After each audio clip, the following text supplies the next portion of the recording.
This is draft season. Welcome, everybody. Back with you, John Schmelk, Tony Pauline, Eric Crocker. Draft season is presented by Tommy Hilfiger, a PVH brand and an official partner of the New York Football Giants. And of course, remember, go find draft season on your favorite podcast platform and subscribe. If you're an Apple Podcast, help the show out as much as you can. Leave that 5-star positive review. It helps get the show out there and it helps us grow. Everybody, thanks so much for being with us on draft season. We are now just over 3 weeks from draft night. It's very exciting. We only have about a week worth of pro days left. We'll review everything that happened at pro days on next week's show. But today, after a few weeks of focusing kind of at the top of the draft and a lot of those potential first round picks, including our mock draft last week, go check it out.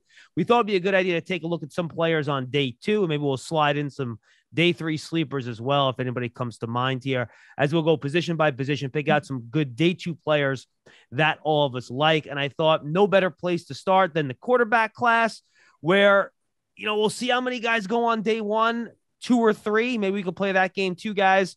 How many quarterbacks do you think will go on day 1, first of all? And then who's your favorite guy that you can kind of land on day 2? Croc, why don't we start with you? Yeah, I think 3 guys go first round. Now, I'm confident with 2 guys going. I think that's Malik Willis and Pickett. But there's always the other guy where teams kind of reach and grab a guy. Maybe they want the 5th-year option or whatever it is. So I think 3 guys will go. Not sure who that third guy is. I will say this. I think my favorite day 2 guy, and we'll say early kind of day 2, second round, is probably Desmond Ridder. Just because, I just like that.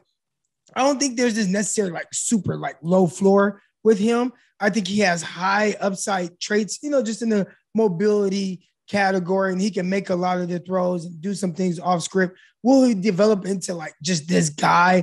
I don't know about that, but I just like a lot of the things that he does, and then the upside that comes with him. Played a lot of football, won a lot of games. I think that's one of probably my favorite day 2 pick at the quarterback position. Yeah, I think there's going to be 3 quarterbacks selected in the first round. I agree with Willis. I agree with Kenny Pickett, but I'm also going to put Matt Corral in that group. Right now I have Matt Corral rated as my 2nd rated quarterback. He's taller than Malik Willis. He's got a better arm than Kenny Pickett, and he played phenomenal football last year. So, and I understand he's got to transition from that Lane Kiffin offense into an NFL type system, but I'm pretty sure, especially the way quarterbacks are overdrafted, Corral's going to go in the first round. What I tried to do here was try to get some sleepers or get names that people are not really focusing on.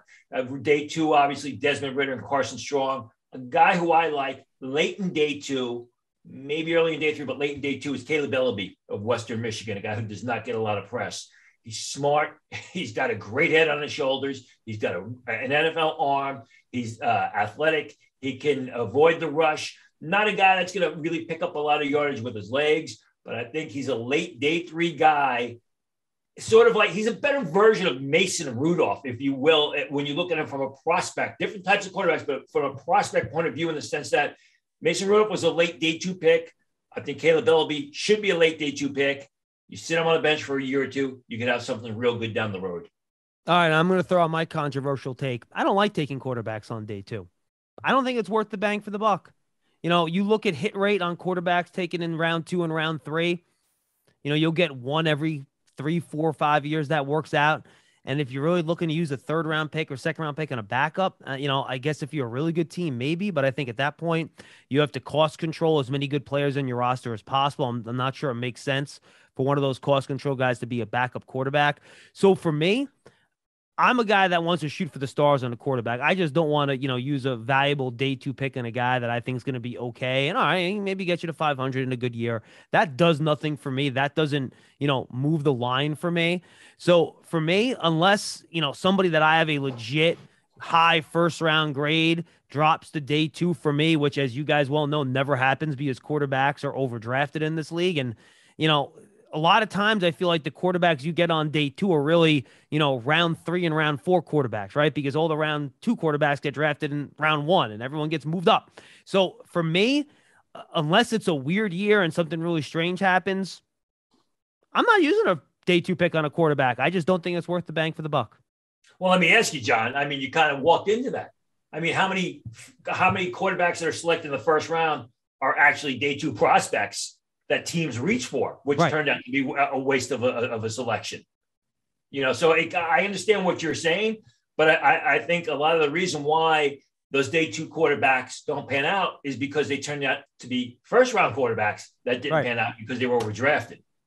No, look, Tony, I agree. And I think that's kind of the crux of my argument, right? Like if you're sitting there and Kenny Pickett for me, who really is a second round player, that's a guy, okay, I would think about him on day two, but he's never going to be there on day two because he's getting picked on day one. So that's why, Croc, I see you nodding. To me, you're just not getting the value there. You can get a starter at a different position, and you're just not going to get that at quarterback except on the weird year when you get like a Russell Wilson around 3 or whatever, which just doesn't happen a lot. Yeah, some years ago, this kind of happened where guys did go maybe where they were supposed to, and both of them have turned out to be pretty solid quarterbacks. Derek Carr and Jimmy Garoppolo, they were in the same class. Yeah. I think you can make the argument for both the guys, maybe because of the small school aspect of it. But I think in today's day and age, like if they were drafted in this draft, like they will go first round. But they were drafted second round where they should have been drafted. And they both turned out to be, really more than serviceable quarterbacks. I think also when a guy is overdrafted in round one, there's a lot more pressure on him. You're a quarterback in the first round, selected in the first round. You're looked to be the, if not the savior, but the future, a quarterback of that franchise. You're taken in the second round. Sometimes it's a little bit easier because the pressure's not as great. You got time to develop, Garoppolo, Carr as an example. I think it's a different ball of wax, obviously, when a guy is overdrafted in round one, reached for in round one, as we used to say, as opposed to maybe going where he should have in round two. There's less pressure there. Yeah, look, and I think you're exactly right. I think it's also important for Malik Willis to find the right landing spot here, that his career works and he has success given his high-end traits. I'm with you. All right, let's go to running back here. I'm going to go with some low-hanging fruit with this one. And, he was my number one running back before the combine. I loved his tape. I thought he was fantastic. I thought, Kenneth Walker from Michigan State's fantastic. I think he can do a little bit of everything. The one thing I was worried about is what are you going to do with him on third down? He wasn't throwing the ball out of Michigan State. I think he showed, at the combine at his pro day, he seems pretty smooth catching the football. Pass pro, I think you worry about. What I do like, what I've heard about him is people, and I've seen interviews and I talked to him at the combine, just seems like such a good kid. And he seems like such a blue collar guy. And I think you need that type of selfless personality at a running back where he's not going to demand the ball, be mad he's not getting it. I think he can break big plays. I think he can get tough yards. I think he has short area quickness. I think he has long speed. I think he checks all those boxes. Him or Breece Hall, flip a coin. Do you like vanilla ice cream, chocolate ice cream? Who do you pick first? You can go either way. But I love Walker. I think he's going to be a starting back in this league that can, be an actual bell cow. You don't get many of those guys anymore that can rush it 18, 20 times a game. I think he's going to make a team very, very happy as a round 2 pick this year. I'm going to go. I kind of took Breece Hall and Isaiah Spiller out of the equation because everybody knows them. You could probably make an argument that they're first-round talents who are going to go in the second round because of the devaluement, if you will, of the running back position. I went with James Cook. I mean, I absolutely love this guy. And in this day and age of football, except for a few exceptions, there's no more feature runners. Some teams do have them, but most of the times you're rotating runners. And you look at James Cook. He's fast. He's quick. He can create yardage. He can run. He grinds it out on the inside. He has the agility and the quickness necessary to turn the corner to get around the perimeter. And he is a phenomenal pass catcher out of the backfield. He's not just a guy who is tossed the ball on screens, in the backfield or 2 or 3 yards off the line of scrimmage. He's a guy that gets 30 yards down the field and makes the reception like a receiver. So again, I think he's more of a system fit. You're not going to use him as the way, say, John just talked about using Kenneth Walker, handing him the ball 15 to 20 times a game. But I think in a system that rotates its backs, that brings guys in certain situations, a third down type specialist, I absolutely love James Cook. How's his pass pro, Tony? I mean, I haven't seen that much of it. I don't think it's a problem. When they're putting James Cook on the field, it's to either hand him the ball or basically throw him the ball out of the backfield. They're not asking him to stay in and block. Croc. You know what? I'm taking his teammate, Zamir White. Now, this is a running back who has the size, he has the speed. And I think, especially if you look at statistics or just how their usage, James Cook, who's probably one of my favorite backs in this class, James Cook, he definitely was more of the notable explosive back in that backfield. But Zamir White showed good patience. He showed good strength. You see the size, 6 foot, 214 pounds. They measured at the combine, ran extremely well. And I think if you are looking for a back that runs well, this is the class for that. Now, I don't know if I saw 4.4 flat film that, you saw him run at the combine. I don't know if his tape said that he was that fast, but I thought he ran very, very well. And if you're looking for a guy who could potentially be a 3-down back, I think White is someone who kind of gives you that aspect and should go at some point day 2.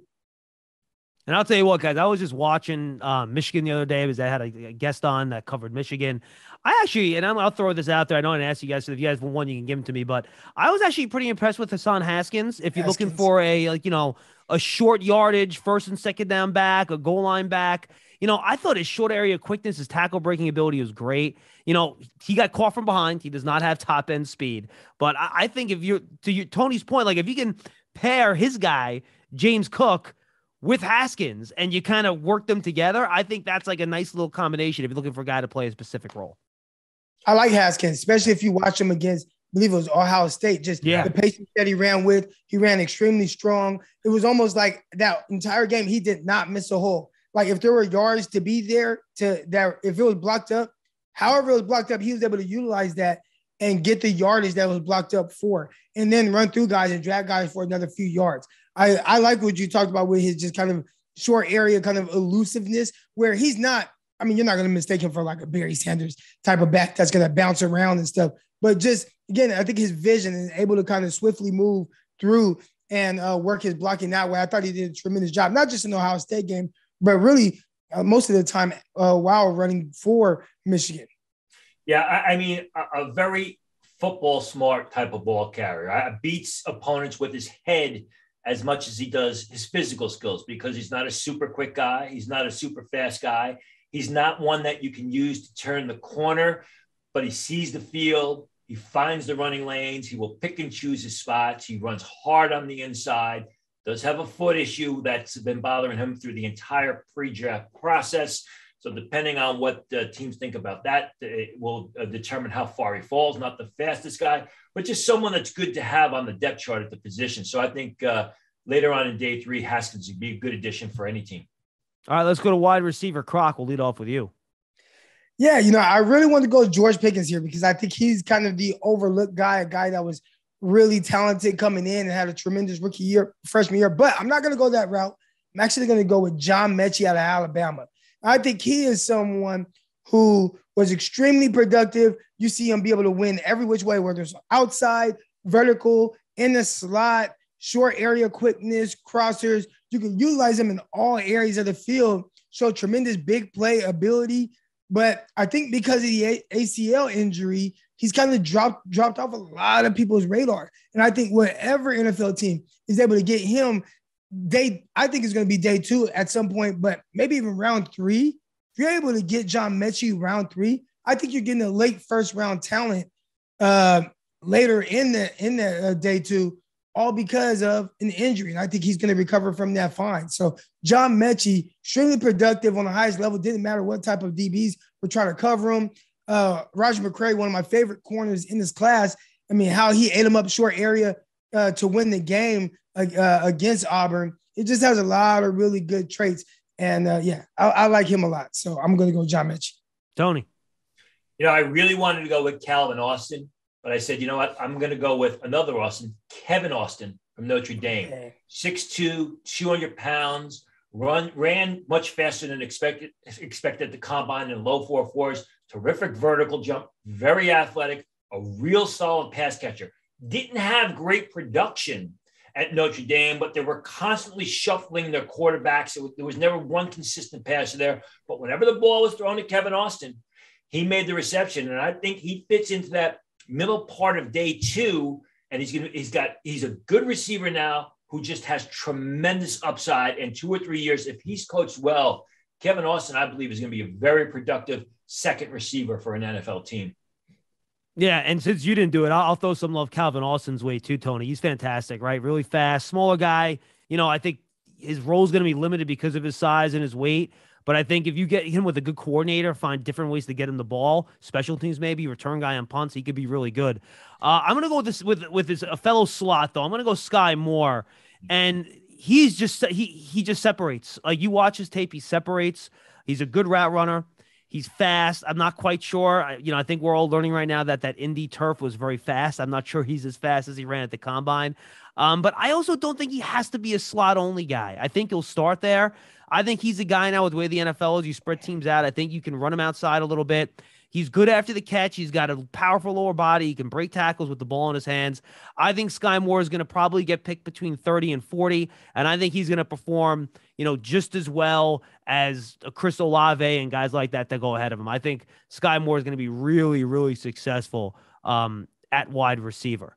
All right, let's go tight end here. Croc, why don't we start with you? Yeah, I got Isaiah Likely. All right. Now, Isaiah Likely, very interesting prospect here out of Coastal Carolina. He's a tight end, not the biggest of guys, but he kind of reminds me of more of like an offensive weapon. And I, covering the 49ers, rooting for the 49ers, I've watched a lot of Kyle Juszczyk, and I don't think you'll use Likely in as much of 49ers use Juszczyk at the fullback position. But I do think he's a guy that can do some of that H-back type stuff. I think he is a guy definitely can play tight end. He can be a vertical threat from that standpoint. Really good pass catcher down the field, stretch the field, has good enough speed to run away from defenders. So Isaiah Likely, that's my day two guy at tight end. I'm going to go ahead, Tony, please. I mean, I've loved Likely for the past 2 years. You can't help but love the film on him. It was amazing to me that scouts had a late round grade on him coming into the season. Ran 4.8 at his pro day, but the fact is this: he plays in the 4.5s, he plays in the 4.6s. I mean, he plays the tight end position like a big possession receiver. Natural pass catching skills, excellent length. Not a great blocker, but they didn't ask him to block at Coastal Carolina because pass catching was his thing. So they'd ask him to get 40, 30, 50 yards down the field and make the reception, which he did with regularity there. Yeah, at the Senior Bowl, Tony, I thought he was the only tight end there that regularly separated and ran past guys. And I thought he was the one guy there that did it. I'm with you. I'm going to go with another guy that was at the Senior Bowl, and that's Jeremy Ruckert out of Ohio State. He hurt his foot there. I know he has not done any of his pro day stuff. That's a problem, but he just looks like a good two-way NFL tight end to me. He has the body type. He kind of makes me think of Zach Ertz a little bit when I watch him play. I'm not sure he's quite the athlete that Ertz was. You watch him on tape, he's a willing blocker. He tries. I think he gets a little over-aggressive sometimes and misses some of those blocks. He needs to work on his technique there. But I think if you're looking for a guy that can give you a little bit of everything, he is the size. He makes some contested catches. He's a fairly deceptive route runner at the top of his routes. He has some shake to him. Not great after the catch. He's not going to break tackles. He's not going to, make two guys miss and run upfield, but he'll get you what's there. I think, start around 3. I think he's a guy that if you want a little bit of everything, you can work with him as a two-way tight end, especially in line. And he lined up in line a lot of Ohio State. I think he's your guy in terms of the first guy off the board as a two-way tight end in this draft. I think when you look at the film of Ruckert, I mean, he is an early to mid-second rounder. The question is that foot. Yeah. I mean, and from what I'm hearing, that it's a bit more serious than the plantar fasciitis that he's telling people he has. The guy that I went with was Chigo Equaniquo of Maryland, because Likely was taken off the board by Eric.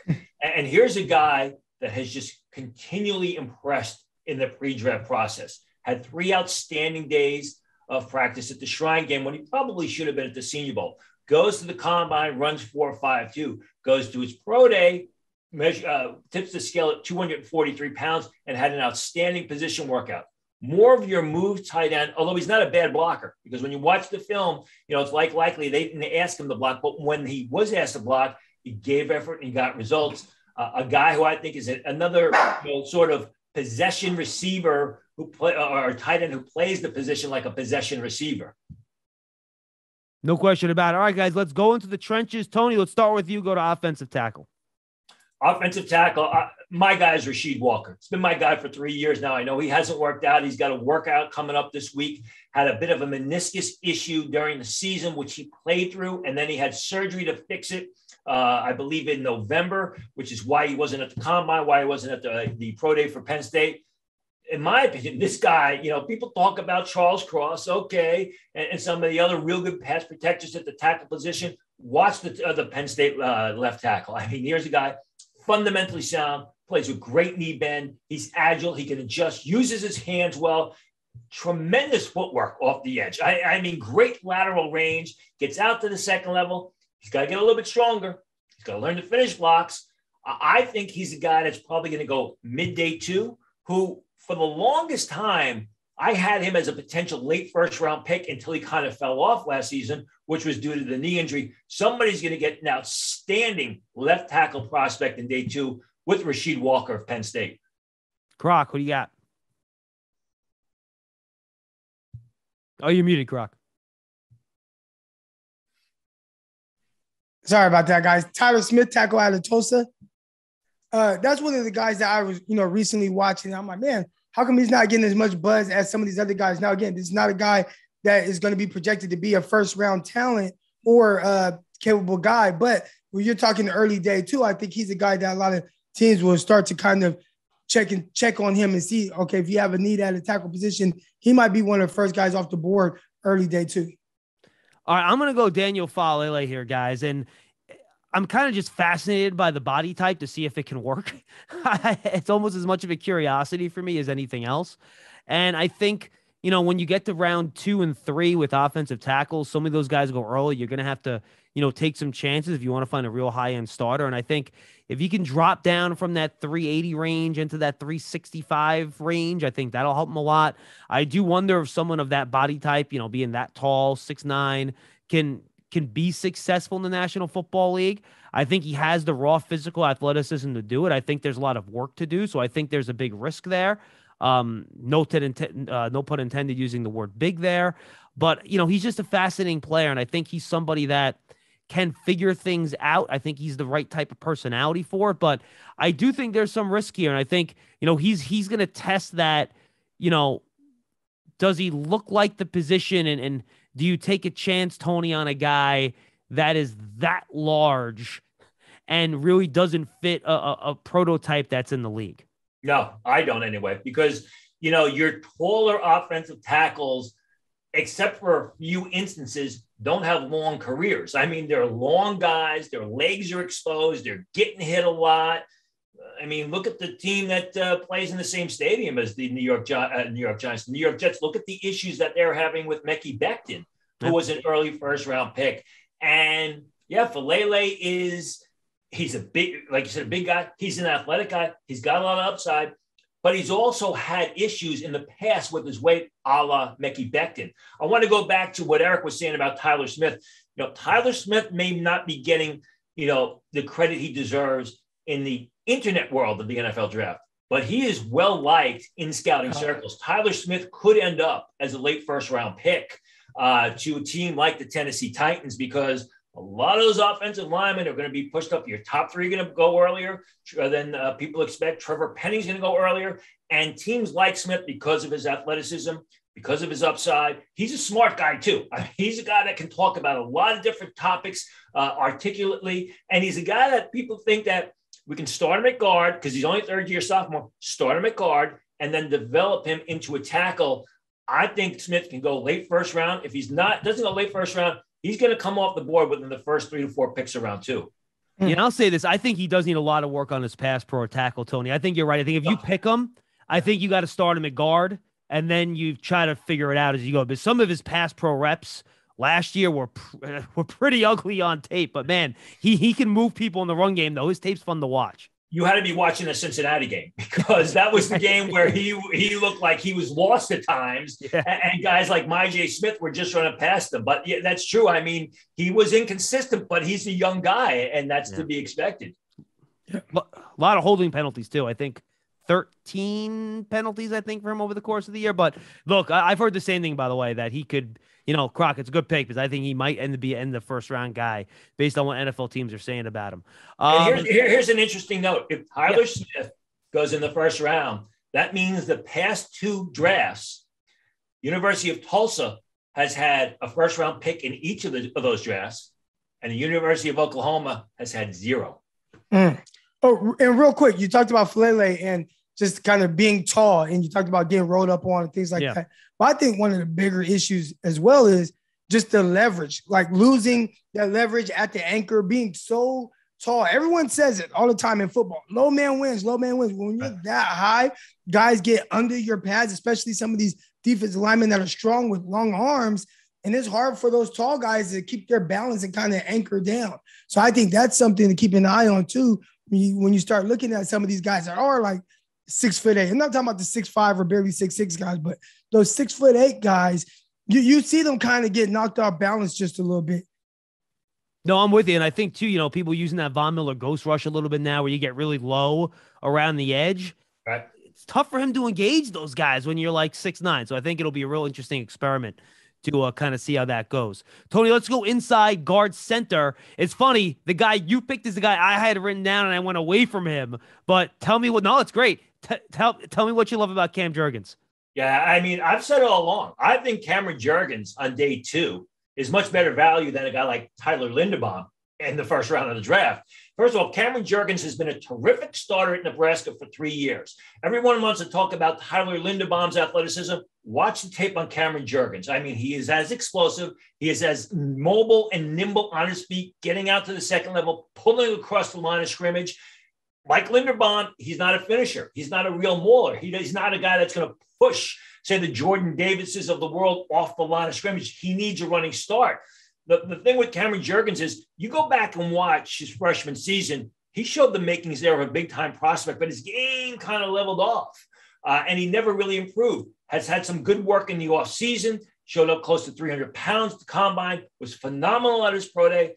I mean, incredibly athletic, plays the center position, outstanding zone blocking type of guard. You use the motion, pull him across the line of scrimmage. He's also a nasty blocker. I mean, he's one of these guys that looks to finish off and bury opponents. Love his upside. I think someone is going to get a keeper. I mean, a longtime starter at center on day 2 with Cameron Jurgens of Nebraska.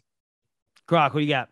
I got Cole Strange out of Tennessee, Chattanooga. Nice. And the last guy I remember off the top of my head get drafted from Chattanooga was Terrell Owens, second best receiver in NFL history. But Cole Strange, he's a guard. I think he's somebody that profiles as a guy who could play inside at center as well. They talked about his position versatility in practice, taking snaps at multiple positions. He's kind of a little bit more of a leaner guy. I think he's built more of a zone scheme type offense and probably has to work on kind of really building that strength because I don't think that's a key strength to his game right now. But smart guy, position versatility. He's a guy like, closer to kind of late day 2, third round.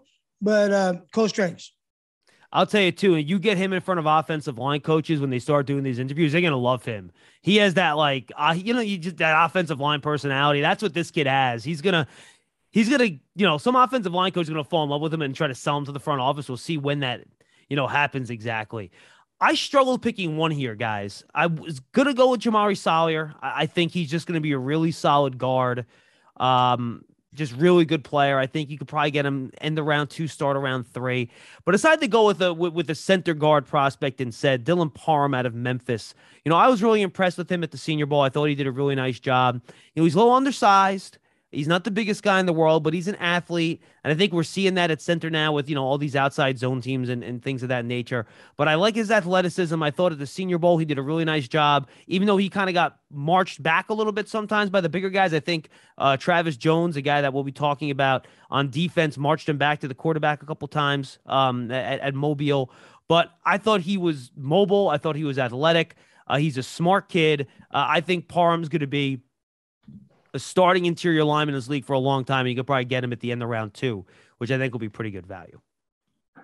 Yeah, I mean, I like Parham's. Parham's got to get a little bit bigger, but I do like that position versatility. I have more as a day 3 choice, day 3 selection. All right, cool. Let's go over to defense, and let's start inside a defensive tackle. Tony, why don't you lead us off? Yeah, I'm going to go with Perrion Winfrey here from Oklahoma. Big, strong, powerful guy. Gets a lot of push. Incredibly quick. Incredibly explosive. Great first step.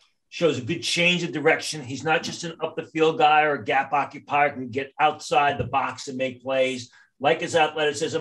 The one thing Winfrey's got to do is, we were talking about before with the defensive end and the pass rushers, got to be more consistent about playing with proper knee bend, playing with proper leverage, because sometimes he gets a little bit too upright at 6'3.5", and he makes himself an easy target for opponents when he should be naturally getting leverage on them, which will kill him at the next level. But I like his athleticism, just needs to fine tune his game. How about you, Croc? Well, you just mentioned my guy, Travis Jones out of UConn. And, that was a guy, again, you couldn't help but notice him at the Senior Bowl, especially in the one-on-one reps. See how well he won with initial quickness and hands and leverage right now off the snap of the ball. And I think, some of the things I've seen on him, via Twitter and listening to certain podcasts, they say that's a weakness of his, the initial strength or quickness right now. I thought he did a terrific job of that. Talked about playing with strength, being able to walk back offensive linemen down there in the middle.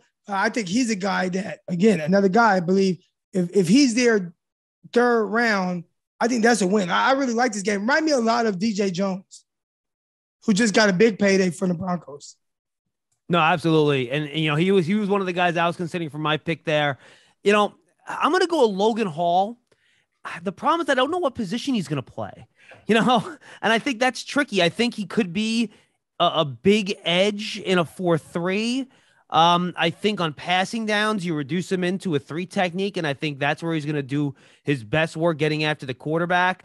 He tested really well. I thought he was one of the more consistent penetrators at the Senior Bowl. You watch him, he's just a very active player. He's 6'6", he's 260. I think he's going to be a really disruptive guy, especially on third downs. Again, I think on early downs, you got to figure out where to play him. I think he is a little undersized to be a defensive tackle on 1st and 10, on, 2nd and, 3 or 4 and goal line, things like that. But I love his athletic profile, his ability to penetrate, which I really think is what you're looking for. And I've heard whispers that he might even be a guy that sneaks into the back end of round 1 based on what scouts think. I wouldn't put him there because, again, I don't know where I'm playing him in every down, but I do think he's a real good penetrating player. Yeah, active and athletic. I don't think he's going to go in the first round. I think that's kind of an offshoot of what happened last year when Houston had another defensive lineman kind of surprise everybody and sneak into the first round. Peyton Turner, right? Correct. Peyton Turner, exactly. Yeah. Hall, I think, is more of a 1 or 2 year type of project. I mean, he's a guy who I believe early on is going to be a situational type of player. But like you said, I mean, is he a tackle? Is he a defensive end in a 3-man front that plays 1 or 2 gap types of philosophies? Is he an end in a 4-3? That, I think, is why he's going to basically fall a little bit further than people suspect, because where are you going to plug him in and how long is it going to take him to assimilate to that position? I'm putting you guys on the spot a little bit, but I'm curious what your take is if you've watched him at all. Haskell Garrett out of Ohio State. I was really impressed with him at the Senior Bowl. I thought he was pretty good. Then what kind of got me thinking, I took a bit deeper look at his 2020 tape. I talked to a guy that is pretty, well-versed in the Ohio State program. He said he played through a lot of injuries this year. And I wonder if you get him on day 3, round 5, round 6, if he has a little bit something more to give than what he gave last year based on the fact he played hurt. Personally, I like Haskell Garrett. I mean, I've met him. We spent some time together at the Senior Bowl. Socially, just hanging out, talking. And I agree with you. I mean, off the 2020 film, coming into the 2021 season, I had Haskell Garrett as a potential 3rd-round pick, but he did not live up to expectations last year, whether it was because of the injuries or whether it because the Ohio State defense was just terrible at times last year and they were relying too much on him, and he's easily blocked. I think with Garrett's not a real big guy. I actually took a picture with him, and we're basically the same height. He's not a real broad guy. He's got a big bottom. I think he's more of a scheme, sort of 1 gap defensive tackle. Yeah. And I think what happens when you have that, your scheme limited, if you will, all of a sudden the market for your services kind of condenses because not every team, likes that. I do like him as a player. I think he's going to be a day 3 pick. I hope he is able to rebound off of where he was in 2020 and somebody gets a steal. Croc, let's go to the edge. Who do you like screaming off that corner? Yeah, Tyreke Smith out of Ohio State. And this was a guy who had a chance to watch him up close at the Senior Bowl. Another guy, really good size. And it was interesting because when you see him measuring around 6'4", 265, I didn't quite see that in person. It looked a little smaller, but when you play with the kind of looseness and loose hips and bend as I saw at the Senior Bowl, I thought that was very encouraging. Screamed off the edge a few times, thought he won with power a few times as well. Again, watching the one-on-ones, I thought he did a terrific job there. A couple of times he got bodied. I think there's a really bad rep out there where he was going up against, I believe it was Trevor Penning. But aside from that, I thought he looked really good there. Tone, what do you got at the edge? Edge, I'm sorry. Falling asleep here.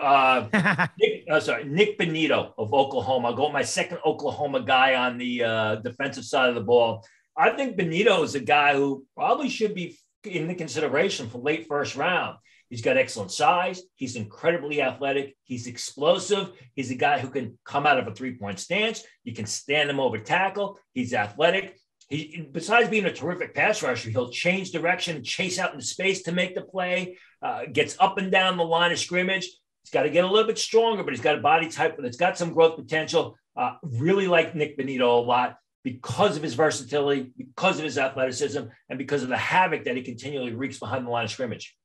All right, I'm going to go Arnold Ebiketie here. I showed this to somebody. They're like, he's going first round, John. You're cheating. And I said, nah, I don't know if he's going to go first round. So I'll stick with Ebiketie. You know, I think he flashes stuff on tape that you really like. He shows the ability to win off the edge. I'm looking at my notes right now.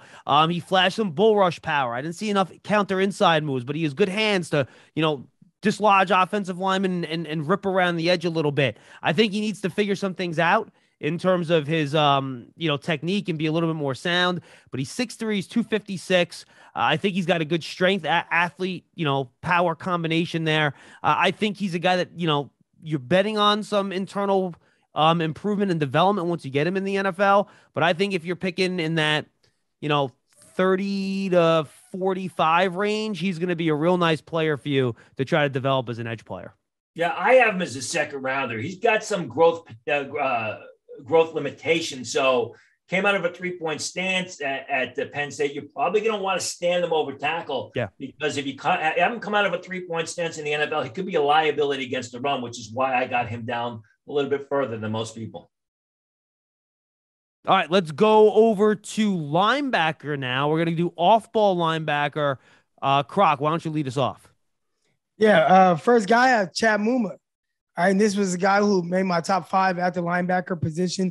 I'm talking about a guy who's a tackling machine. He definitely was that. And I thought the biggest question marks that a lot of people have from even after the Senior Bowl week as well, were, how athletic is he? How well will he do in space? How well can he do in cover, especially with kind of the modern day linebackers that people are looking for that are really good in space, doing a lot of coverage and things like that. And, I thought he tested off the charts for him. I thought that was really tremendous, especially someone who could tackle the way he can and now kind of show, hey, I have the ability to play out in space, but maybe still has to just a little bit more developing to do at that level. So hopefully, whatever NFL team drafts him really focuses in on that, but he has the ability to do everything that he'll be asked to do. A little stiff, but they can work through that. How about you, Tone? I love Christian Harris. I love them coming off the 2020 film. I think he didn't play up to expectations, but the fact is, if you're looking for an incredibly athletic guy that can go sideline to sideline, that can get depth on his pass drops, that shows great speed in pursuit, that effortlessly changes direction, that can run downfield with tight ends or backs in coverage, just got to get back to where he was in 2020. If he had played or capitalized on a 2020 season, this past campaign, 2021 campaign, I firmly believe that Christian Harris would have been a first-round pick. It is what it is. I think he's going to go in the second round. I think he's more of your traditional 4-3 sort of weak side linebacker. But, as we know today, you can also stick him on the inside of a 3-4. He can probably also play weak side in a 3-4 as well. Love his position versatility. It's just a real good athlete and a terrific linebacker coming from that Alabama system. I got to be honest, guys. I found this very difficult. I think this is a very strong day 2 linebacker class. The 2 guys you mentioned are good. I think, you take a look at Brian Asamoah from Oklahoma. I think he's a very good player. He's a run and hit guy. You got to protect him. He's only 230, but I think he's a really good player. I'm a big Quay Walker fan. I love his body type. I think he's a guy that you may even be able to reduce and play as an edge. on third downs a little bit just to rush the passer. I think he's that type of body type. He's long, he's lanky, he's got length. But I have to stick with my guy. I think Troy Anderson is going to be a hell of an NFL player. You know, he's a guy that switched over from offense. I think he thinks the game like an offensive player, which helps you play linebacker. You know, we see him go downhill in school, hit, play the run, but at the Senior Bowl, we saw him cover, and I thought he was one of the best coverage linebackers there. And I think he's a guy, given his lack of experience at that position at linebacker, has a lot of room to improve and grow and become a better player in the National Football League. He tested really well at the Combine, so he checked that box too. To me, he's just a guy that smells to me someone that's going to continue to get better. It might take a year, maybe two, for him to realize it, how good he's going to be. But I think if you pick him and the round 2, start around 3, I think you're going to get a starter on your team for a long, long time. Yeah, he's not only athletic, but he's nasty and he's instinctive. He doesn't have mental lapses on the field. He doesn't get caught out of position, doesn't play out of control. You saw that in the Montana State film. And like you said, he was exceptional in coverage at the Senior Bowl. And that's what people wanted to see going in. They wanted to see if this guy was as good making plays in reverse as he was moving up the field. And he did exactly that. All right, let's go out to cornerback, Croc. Who you got? Roger McCreary. That's a guy who, you know, just really love his film. But when you see how he tested at the Combine, he bounced back a little bit at the pro day, running much better. But 4.55 at the Combine, a lot of teams are going to be really scared about his short arms, talking about sub 29-inch arm length. That's not ideal, especially when you run a 4.55, excuse me. Now, again, pro day definitely ran faster than that. I believe it was 4.47. That's good to see just on paper to make people feel a little bit better. But when you talk about just the film and you block out everything else, I don't know what his weakness is. I thought he ran vertically with receivers extremely well. He did it from the outside. He did it from the slot. And it was good to see him do it for the slot because that might be an area where teams kind of pigeonhole him because of the lack of length and just pure size. He challenged himself. It didn't matter the type of receiver he was playing against, whether it was Jameson Williams or John Mechie or whether it was Jamar Chase in 2020, I believe it was. So, you know, had a play where he got beat down the sideline by Chase and then came back and got an interception vertically down the sideline against Chase where there was no separation. He challenged himself at the line of scrimmage where he's getting in guys' chest consistently using his hands, even though he has the short arms that people are going to be worried about. So this is a guy that I'm really high on. My only pause is that I felt similarly about Damon Arnett, who I felt was going to go round 3, but I thought his film was round 1. He ended up going round 1, but played more like a round 3 guy. So that's the one thing that scares me a little bit about McCreary. Yeah, but McCreary is much more disciplined. He's much more disciplined on the field, and he's much more polished. And more disciplined off the field. Obviously, you could say that. But I think McCreary's much more advanced, much polished. I think you can make the argument that Arnett was a better athlete, had better size. You know, for me, I had to take the guys like McCreary, McDuffie, Kerry Elam, and Andrew Booth out of the equation because those are guys who I think could go first round. And then it kind of slims out for me on day 2. I went with Alontae Taylor of Tennessee. 6 foot tall, slightly under 200 pounds, ran in the 4.3s at the Combine, a guy who's got a tremendous amount of upside. You know, everyone talks about Tariq Woolen. Alontae Taylor is more polished and further along in his game as far as being a defensive back, as being a cornerback at this point in time than Tariq Woolen is. You know, I think you can use him in press. I think you can use him in zone. I think he's got a high upside. I think Taylor's a guy that you're probably going to start him off in nickel packages as a rookie and then could eventually develop into a starter for you. I had a lot of trouble here, guys. I'm not going to lie. I do not love the day 2 cornerback class because I'm with Tony. You know, I didn't want to pick the McDuffies and the Elams and guys like that because I think they're going to be gone by 35, 36, whatever. So I don't love the second round cornerback class. So I'm going to go with a guy that probably is not going to go second or third round, but I just like him as a player, so I picked him. How about Marcus Jones out of Houston? You know, he's a munchkin. Yeah. He's only 5'8". He's 180 pounds, but the dude's a football player. He can cover. I think he's sticky. I think he's going to help you on special teams a little bit. Yeah. I think he's going to be a good football player. Again, he's going to have to be a slot cornerback, and at 5'8", maybe not even that. You'll have to match short arms too. Yep. I think it was 100%. Like 27. inch arm length or something crazy like that. Yeah, you're gonna have to figure out specific ways to use him, but I like his tape so much. I think he's just a fun guy to watch. I'm gonna put him here, but my guess is that a lot like what was it? Or Darius Washington, who had good film, but then a lot of the traits didn't match up a couple years ago with safety, right? Tony out of Washington, if I remember right. He kind of dropped he might have been undrafted actually, or Darius, if I'm not mistaken. I think Jones will probably go, round 6 or 5 or something like that. But I just like the player, so I'm putting him in here and I'll cheat. It's fine. Real quick, Tony, talked about one of these guys, and we're talking about our favorite day 2 guys. Well, my least favorite is probably Tariq Woolen, and I know Tony just brought him up. I mean, it's so raw when you go and get him, and that's not to say that the ability isn't there. I mean, we see the athleticism; it is off the charts. But when you are that long at the cornerback position, you really have to play with 2 things: great technique and great anticipation. And I think those are 2 things where he's kind of newer to the position. It's going to take him a while for those things to come along, unless he really gets with someone that can hone in on that aspect of his game. So I think teams will like him because of the freak athleticism. I mean, he's a legit 6'4". He has really long arms. He's a legit 4.2 speed guy, but so raw at the cornerback position. I like him more day 3. If you're taking, talking about 5th, 6th round, where I think I'm getting somebody that can be really good on special teams, and I could develop him as a corner and see what happens, or maybe see if he's better suited to play safety. But when you're talking about day 2, I have a little problem with that. A little stiff, really better in a straight line. I want to get back to Jones for a second. I think if he's drafted early, it's going to be as much for his value on special teams as far as his cornerback value in the secondary, because he's more of a nickel back at the next level, has that shoulder issue. So that remains to be seen when teams think he'll be ready to play and how that may affect his draft status. All right, let's go to safety here, guys. Why don't you lead us off, Tony? There were a couple of ways I wanted to go, but I went with Nick Cross, a guy that I've been talking about literally since November. A lot of people haven't mentioned him. 6 foot tall, 212 pounds, runs 4.34 at the combine, has an excellent pro day. Just watch the film. I mean, go back to Kyle Hamilton, the discussions we've had about him. I mean, Kyle Hamilton to me is sort of a small area guy who doesn't have great range. You watch Nick Cross, he goes sideline to sideline. He covers a lot of area on the field.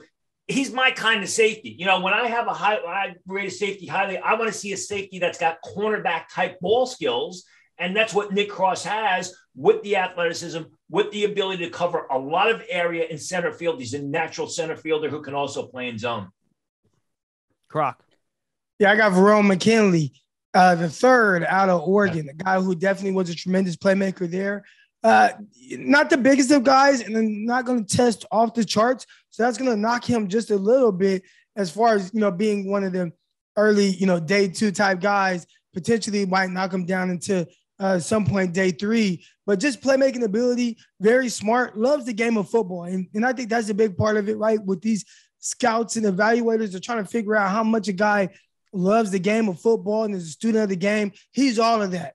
He's all about football. And, you see some of the plays he was able to make. It's not because just the purest athlete on the field, but he's not scared of anything. I like how he comes up, tries to fit and make tackles. If you're looking for someone who could be a 2 high or even a single high safety, I think in day 3, that's the guy. Playmaking ability as well. Now, when you have a guy that has that many interceptions, and I believe he was up there top of the college football, 6 or 7 picks last season, it's not by accident. I think playmakers make plays. He's one of them. All right, when I'm thinking modern day safety, guys, I'm thinking coverage. And, and we've talked about Kyle Hamilton a lot on this show. We've talked about how, all right, well, can he cover wide receivers if you need him to? Well, you know who can cover wide receivers if you need him to? Jalen Petrie out of Baylor. The guy almost looks like a slot corner, but he tackles. He's a safety. He doesn't play like a cornerback. He's a guy that I think can play that, kind of star role. He's a little undersized for it, I guess, but he can do what you want in the middle of your zone in defense. He can play man-to-man against wide receivers in the slot. You can move him around. You can disguise with him. Just really, really impressive of a player. And if you're looking for a safety that can kind of be that safety corner hybrid, depending on the role you want, I think he's your guy. I don't think he's going to sneak into round one just because he's only 6'1", 197. I don't think he's going to be a first-round pick for somebody, but I do think he has that ability to cover from that safety position that teams really covet. Yeah, he's actually closer to 5'11", but it's funny because at Baylor, he was a sort of a hybrid safety linebacker. Then he goes to the Senior Bowl. It just shows tremendous cover skills. I don't think anyone would have imagined that he was able, with the back pedal, with the hip flip, with the ability to stay on opponent's hips during routes. And then last week he ran 4.48 during his pro day, which is a lot faster than people expected. So, as we go through the draft process, these guys just continue to beat expectations, and that's what it's about when you want to improve your draft stock. All right, guys, before we say goodbye, just give me, what are you going to be thinking about for the next 3 weeks leading up to the draft? What's kind of top of mind for you right now? I don't want to cut you off. I'm sorry. I don't mean to cut you off, but, we didn't talk about specialists. And specialists, I'm guilty of this. But there is one specialist who's probably going to go day 2. Go ahead. What do you got? Matt Azaria, the punter from San Diego State. San Diego State. Who also does a little bit of field goal kicking. And this guy has got a Sean Landeta type of leg. And I know a lot of Giant fans, some of them are like, yeah. The little guys watching the show probably, Sean who? But I mean, this guy, not only does Azaria kick moonshots, he's got the ability to directional kick. He will put it inside the 5. He will kick it to the coffin corner. I mean, this guy is like the rock star of punters that we have seen in the past 10 years, and he's going to be a day 2 selection. No pushback there. Again, covering the 49ers, they just drafted Mitch Wishnowsky in the 4th round. A little bit older. I think before he finishes his rookie year, he's going to be like 30 years old. And he was really good. He kind of one of those Aussie punters, but hasn't quite worked out the way the 49ers probably thought it would. Yeah, it's funny. Jeff Fields is one of my broadcasting partners this year. No one's punted the ball in the NFL more than him. And I introduced him to the San Diego State kid back in like October, and he's obsessed with him now. He comes in every day. Oh, look at this video, man. You see how far this kid punted the ball? He goes, he literally said, John, I don't think I've ever seen or ever thought anyone could put the ball where they want and also punt with the ridiculous power that he has. So he's definitely one of the more unique prospects, I think, that have ever come out at that spot. He's going to be a day 2 pick as well, and he deserves to be a day 2 pick. Listen, people say, you shouldn't draft the punter early. It's all about field position. I mean, when you get a guy like Azaria and you keep, pinning the opponent's offense back, you're making your defense's job a lot easier, and you're going to make your offense get the ball in better field position. All right, now our closing question. Top of mind, guys. What is the thing you're going to be thinking about here just over 3 weeks from draft night, as we kind of get closer and we start to see the dominoes kind of get put in place a little bit as we get closer? Croc, why don't we start with you? I think, where does Treylon Burks go?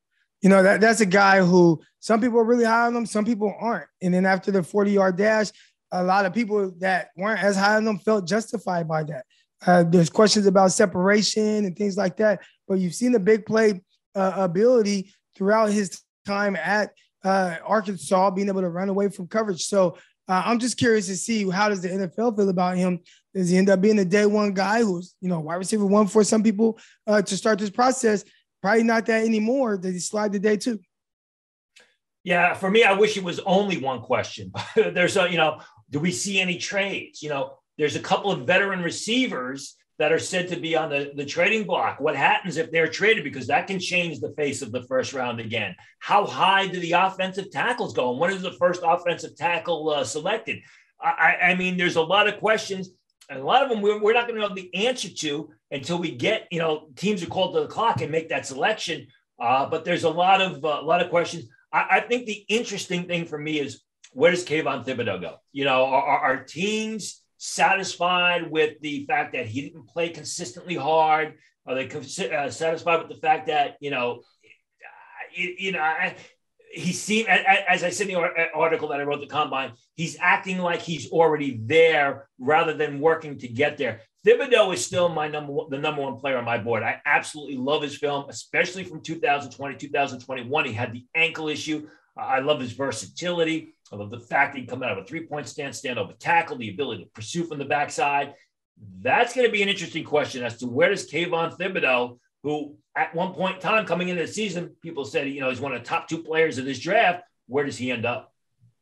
Guys, for me, I still think we're figuring out what's going to happen in the first 4 picks of this draft, right? I think the only player that I feel extremely confident is going to be gone in those first 4 picks is Aiden Hutchinson. I think we all think that's going to happen. But after that, Tony, you just mentioned Kayvon Thibodeau. How high is he going to go? Trayvon Walker, will people trust, how much will they buy into all of the testing in addition to the great athleticism he showed on tape, but he hasn't really been used as a pure edge pass rusher in his time at Georgia. Kyle Hamilton, when do people take that dive? Do they believe in taking a safety that high? Which of the offensive tackles go in the top 4? Now, we thought maybe 2 might go in the top 4 pre-combine. Now, will any of those offensive tackles go in the top 4? Does Sauce Gardner jump into that top 4? I think these are all really legitimate questions, and I think it just kind of shows with this draft and the nature of the class, guys, that we have so many questions. We're listing, 6, 7 guys that could be potential top 4 picks, 8 guys, and none of them are quarterbacks. And by the way, maybe the Lions go quarterback at 2, maybe the Panthers go quarterback at 6. I just feel like at this time of year, and Tony, you're the historian here in terms of the draft, there are so many unknowns here in like the top 6, 7 picks as opposed to previous years that I think the next 3 weeks we're going to learn a lot and it's going to be a lot of fun. Yeah, and the reason is because, like you said, there's no quarterbacks at the top. You knew that, Jared Goff and Carson Wentz were going to go very early. You just didn't know the teams that were going to select them because of the trades. But when the trades were made, you knew those guys were going 1, 2. You knew you were going to get quarterbacks going early on the board last year. The only question was the third quarterback going to be Mac Jones or Trey Lance? The irony is you're right. Aiden Hutchinson is the only guy that you can probably come away at this point in time and say definite top 4 pick. And it's not because he's a phenomenal player. He's a very good player, but it's because he's the safest player. When you look at all the other guys, you mentioned Trayvon Walker. I mentioned what happened, what's up with Kayvon Thibodeau. Hutchinson is in that top 4 group because he's the safest guy. You know what you're getting with him. He doesn't have the great downside. Croc, your thoughts on that top 4? I think I agree with you. Hutchinson, it sounds like everybody's thinking Jacksonville. And even then, I think, can you see him going past the New York Jets at 4? Don't think that's a possibility either. Or even Houston Texans at 3. So I like that. The only other person I'd say I feel comfortable saying that, okay, he's going to be a top 4 pick, is probably Evan Neal. But aside from that, yeah, it's really up in the air. Where last year, the first 2 picks were, that was written and on a card by, early March. Yeah, it'll be fun, and we'll start learning. We got the 30 visits coming up. Each team can have those 30 players visit their facilities. That'll give us some hints. I believe Aiden Hutchinson put up something on his Instagram the day of this recording, which is Monday, that he's in Jacksonville visiting the Jaguars. I think they're also hosting Ike Mekwonu, according to reports as well there. So teams are trying to figure this out, and so are we. Make sure you stick with us on draft season over the next few weeks as you get ready for the 2022 NFL Draft. For Tony Pauline, for Eric Crocker, I'm John Schmelk. Stick with us next week again. We'll wrap up Pro Days, and we'll do your questions. Make sure you get them in. I have questions that I got from you guys a few weeks ago. We never got to them. We'll do that next week, I promise, as you get ready for the draft. For the guys, I'm John Schmelk. Again, subscribe on your favorite podcast platform. Give us those 5-star reviews on Apple Podcast. We'll see you next week. This is Draft Season.